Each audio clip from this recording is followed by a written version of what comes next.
show of hands, how many people has dealt with pain somewhere in your life? Right? Today, I wanted to just really hit on something. Successfully dealing with pain.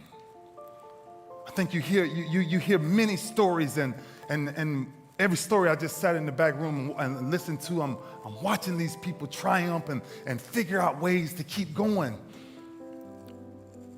But how do you keep going? Why do you keep going? When the world says everything else is supposed to be opposite. October 7th, we're playing the Dallas Cowboys in Baltimore. And I've studied all week. I've studied all week for this one moment. And I know it's gonna happen. I know it's gonna happen. And I'm looking at Tony Romo and I'm watching him drop back. And I'm saying to myself, drop and just pick up your hands and just pick it. Pick means interception. All right? And I'm saying, just catch it. Just pick your hands up and catch it, Lou. You done saw this play all week. Fourth quarter, big drive, Baltimore going crazy. And in the midst of it, the play happens, Romo drops. And I'm sitting there, and in my head, I promise you, I went through every thought. Catch it, knock it down, don't put your hands up. In the moment, I hesitated for a moment. And by the time I put my hand up, my hand started to come down. And I felt the sound. I heard a sound that I have never heard in my entire life. And my tricep popped from the bone. And as soon as I hit it, I knew something was wrong. And I said, I cannot believe this. I said, I cannot believe this. Because I know now, this 17 years of me playing. So I know that this is my last ride. This is my last one. My tricep made 9 surgeries. I had 9 surgeries throughout my 17-year career. But I'm sitting there, and when I pop it, the moment I popped it, I said, now you got a choice. And I'm sitting out there with it pop, and all of my players looking at me, and they're like, you all right, Lou? And I'm like, I'm good, let's go. But I know I ain't good. And I know something's functionally not right. Something's wrong, because I can feel a burn. And 3 more plays after, 5 more plays after, 7 more plays after, 8 more plays after, I'm still out there fighting with my team because it's the 4th quarter. And you can't leave the battlefield. You can only leave the battlefield for injury, not pain. 15th play come up, a young running back come through the hole. I'm realizing that if I don't sacrifice my body and throw it in the middle of him, he probably scores. We lose. But I got one arm. So I just threw my body and just rolled with him. And he got up talking. Yeah, you got to come on. You got to come on. And I'm like, I'm going out. And I went to the sideline, and my doctor walked up. Dr. Curl walked up, and she said, what's wrong? I said, Doc, it's my arm.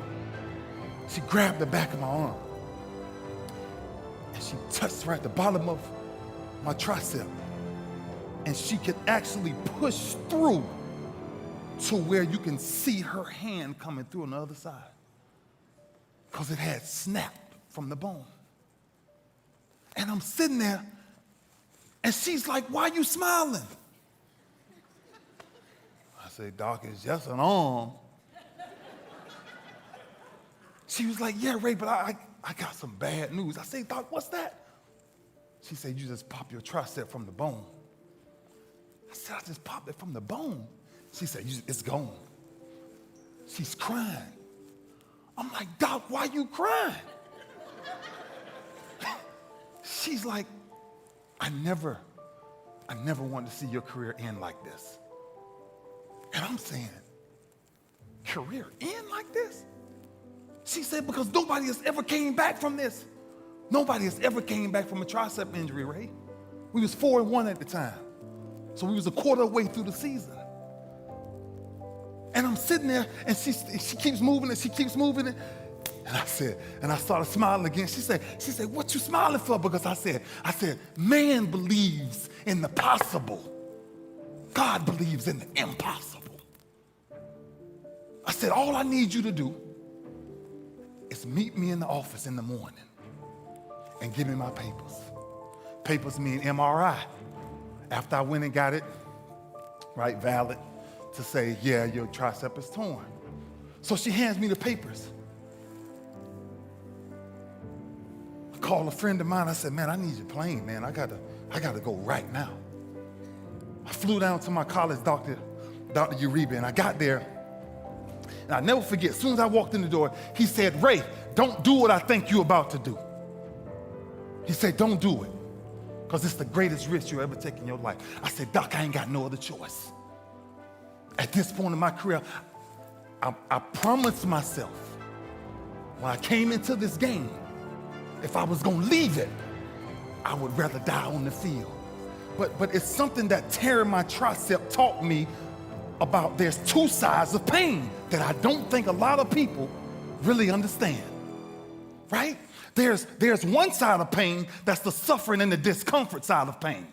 That's why everybody raised their hands when I first asked, have everybody ever been through pain? Because that hurts. You remember what that felt like.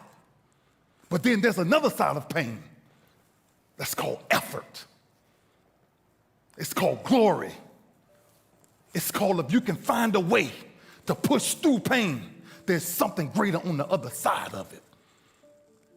And if you never tap into it, it's because the first time you felt that you backed off. The first time you felt, that burn. The first time you felt that it's too much. And we rationalize with ourselves to where we automatically stop. That's why a bunch of us give up so much in life so quickly.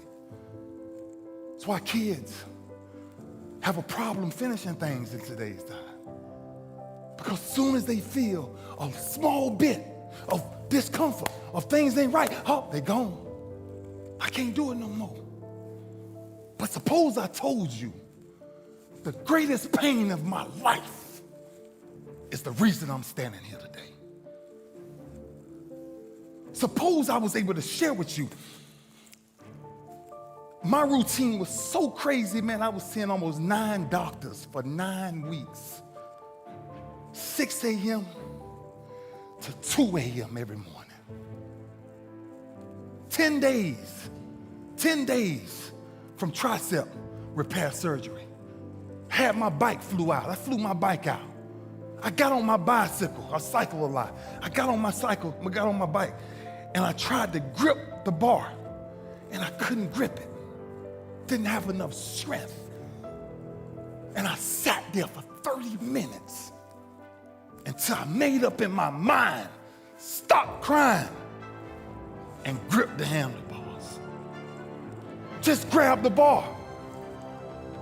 See, sometimes we think the pain is what controls us. It's actually our subconscious mind that if we ever tapped into that, that's what dictates most of our lives. And I'm sitting there and I said, just squeeze it. And I squeezed it. 10 days out. And I started riding a bike 10 days out. Because see, pain is tricky. Because if you don't control pain, it'll control you.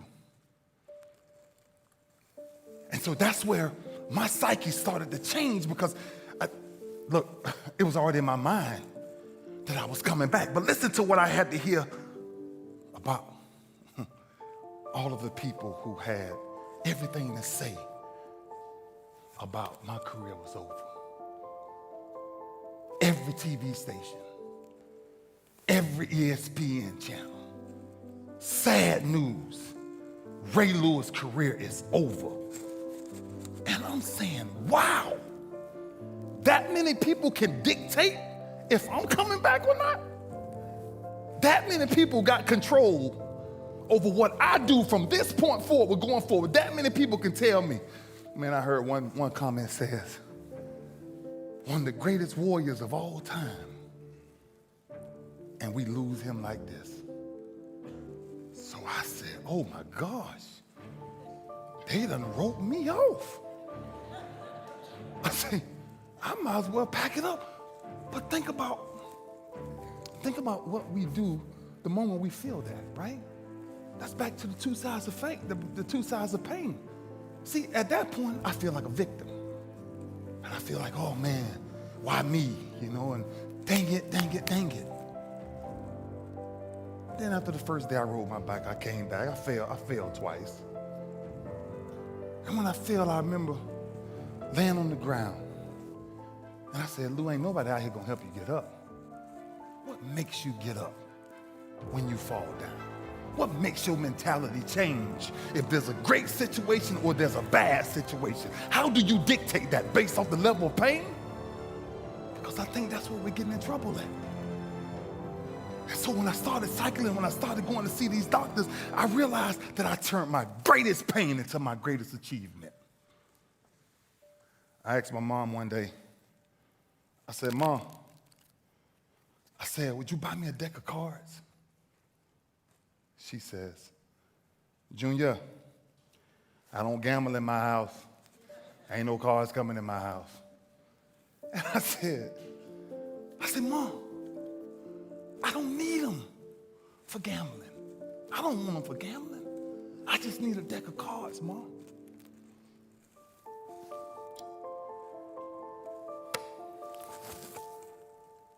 My mom, for years, from the time I was 4, 5, 6, 7, 8, 9, 10, 11, 12, 13, I never saw a woman take so much physical abuse than the way I've seen my mother beaten every freaking day of my life. And I'm helping her, but I can't help her because I'm not strong enough. I don't have the muscle to get these men off my mother. My mother's a very high yellow woman, and every time they hit her, she would bleed from her eyes. And she would walk around for days with sunglasses on in the house. And I said, Ma, I need a deck of cards. Last altercation we got in, my stepfather hit my mama so hard in the face. I called her, and I looked at him with this rage and this pain in my eyes. Like one day, and I took this deck of cards. And I couldn't live in the house, so I had to live in the garage. And after this last altercation we had with this guy, I ran to my garage and I grabbed this deck of cards and I flipped a 7 and I started doing 7 push-ups. I flipped a 6, I did 6. I flipped a 9, I did 9. I flipped a 2, I did 2. I flipped another 9, I did 9 until I got all the way through the deck. Jack, Queen, King worked 10. Jack, aces 25s and jokers 50. Until I got sick and tired of what pain felt like in my gut. It didn't even matter to me no more because I started shuffling them all over again, and that's when I started doing my sit-ups because I wanted to make sure sports wasn't the reason why I started training. It was to make sure a man never put his hands on my mama again. That's why I started doing what I started doing. Sports was a byproduct of what people started to see. It was the behind the scenes that was driving me crazy. At 10 years old, I picked up these deck of cards. And one day I counted them. And I found out there was 52 of them in the deck of cards. 52. And I turned my greatest pain into, in my business, what the greatest achievement ever is the touch of the Barley Trophy 52 cards. And ironically, my number ended up being 52. I wish I made up the story, but I didn't.